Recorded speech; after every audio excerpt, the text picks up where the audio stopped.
नमस्कार। दुरिया न्यूज को स्वागत करुच्ची मु भक्तराम। तो आजिर विषय हेउची वार्धक्य भत्ता मधुबाबू पेंशन जो अच्छी हेले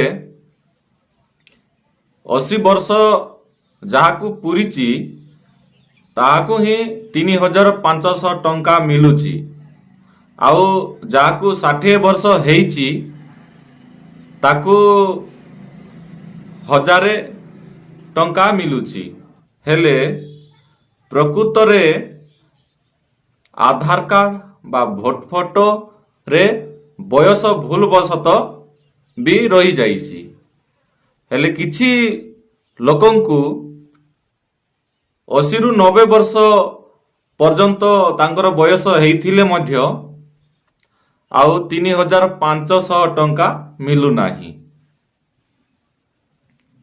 आउ जेउ मानंकु 60 वर्ष ऊर्ध्व बयस हेइथिले मध्य तांको एज प्रकृत एज से मानंकु पेंशन मिलु नाही काहे ना तांकर आधार आउ भोटर परिचय पत्र रे तांकर बयस भूल जोगु। देखंतु एई रिपोर्ट रे एक कांग्रेस विधायक पवित्र साउता एई विषय रे कोन कहउछथि भत्ता पाउचंती और सरकार जो निर्वाचन पूर्व इस्ताहार देथिले 3500 टंका लेखे समस्त को भत्ता दिया जीवो से संबंध रे प्रश्न करथिले किंतु सरकार निजर अपारगता को एडाया पाई बोली अति चतुरतार सहित 3500 भत्ता पाई जो आमे से इस्ताहार रे कहिथिले ता संबंध रे जमार माने गोटे पद भी उत्तर दे नाहंते। या एक दुर्भाग्यजनक घटना। आमे विधानसभा रे प्रश्न करूछु जनसाधारणकर अधिकार जनसाधारणकर जो न्याय पाए आमे विधानसभा रे प्रश्न करूछु किंतु से प्रश्नर उत्तर मध्य सरकार स्पष्ट करंती एवं ताको लुचाया पाई चेष्टा करूछंती। आज राज्य रे पाहापागी 35,86,165 जन हिताधिकारी वार्धक्य भत्ता विधवा भत्ता एवं विकलांग भत्ता पाउचंती। आज भी राज्य रे 6,40,000 जन आवेदन करी अपेक्षा रे अछंती। तो चिंता करंतु साधारण लोकटीए गरीब लोकटीए विकलांग लोकटीए विधवा माटीए जेते बेले सरकारंकर सहायता पाइबा पई अपेक्षा करूची ताको वर्ष वर्ष जगिया पड़ुची। सरकार आज मध्य 2011 मसियार जनसंख्यार जनगणना को आधार करी आज मध्य ताकर टार्गेट सेट करिसंती।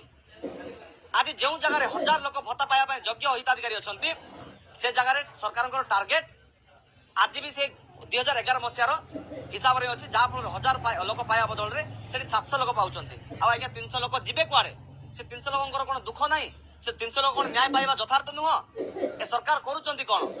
आज मु प्रश्न करथिली 3500 टंका भत्ता केबे ठार लागू करिवे सरकार चतुरतार सहित उत्तर ही देई नांती पुनी उत्तर देउचंती आमे 2025 मसियारु 80 वर्ष ऊर्ध्व एवं 80% भिन्नक्षम को आमे 3500 टंका देउछु। आज्ञा मु पचारबाक चाहे ए गृह भितर केते जन सदस्य 85 वर्ष ऊर्ध्व बयसर सदस्य अछंती।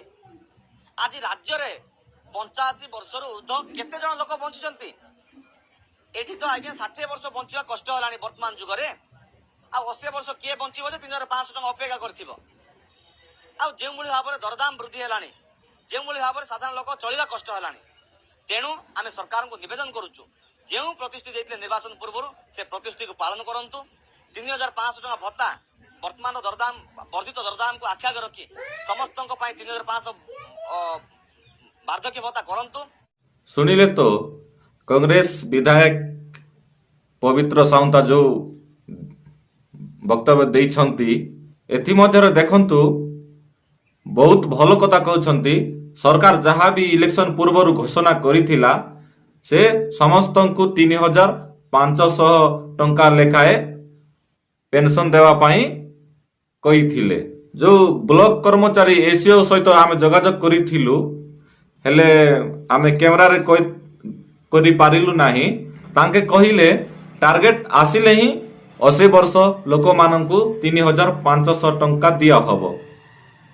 तापरे आउ गोटे कथा आमे पचारिथिलु जो 60 वर्ष जहाकू पूरीची हेले से पेंशन अप्लाई करिची हेले आज को 4-5 मास हेई गला हेले काहे की ताकू मिलु नाही सेही कथा पचारिबारु कहिले तांके टार्गेट रे किछि आसी नाही। जो व्यक्ति ତମ ଅଞ୍ଚଳର ମାନେ ନିଜ ଅଞ୍ଚଳର ନିଜ ଗାଁର ହଉ ବ୍ଲକର ହଉ ଡେଥ୍ ହେଇଯାଏ, ସେଇ ଅନୁସାରେ ଗୋଟେ ଲୋକକୁ ତାଇରେ ଏଣ୍ଟ୍ରି କରାଯାଏ ନୂଆ ଯୋଉ ପେନସନ ପାଇଁ। ଏମିତି ମନ୍ତବ୍ୟ ରଖିଲେ ଏସିଓ ସାର୍। ଆପଣ ଶୁଣିଲେ ଆମର ଯୋଉ ML କହିଲେ ପବିତ୍ର ସାଉଦା, ସେଇ କଥା 2011ରୁ ଯୋଉ ଲିଷ୍ଟ ହେଇଥିଲା ସେଇ ଆଧାରରେ ହେଉଛି। ଟାର୍ଗେଟ ବଢ଼ାଇଲେ ବି ହବ ନାହିଁ, କିନ୍ତୁ ଟାର୍ଗେଟ ପହଞ୍ଚିବାର ଅଛି ବ୍ଲକକୁ, ପଞ୍ଚାୟତକୁ। ଏମିତି ଭିଡ଼ିଓ ଦେଖିବାକୁ ଆମ ଦୁରିଆ ନ୍ୟୁଜ୍ ସହିତ ଯୋଡ଼ି ହେଇ ରହନ୍ତୁ। ଭିଡ଼ିଓଟି ଭଲ ଲାଗିଲେ ଗୋଟିଏ ଲାଇକ୍ କରନ୍ତୁ, ସବସ୍କ୍ରାଇବ୍ କରନ୍ତୁ। ରହିଲି।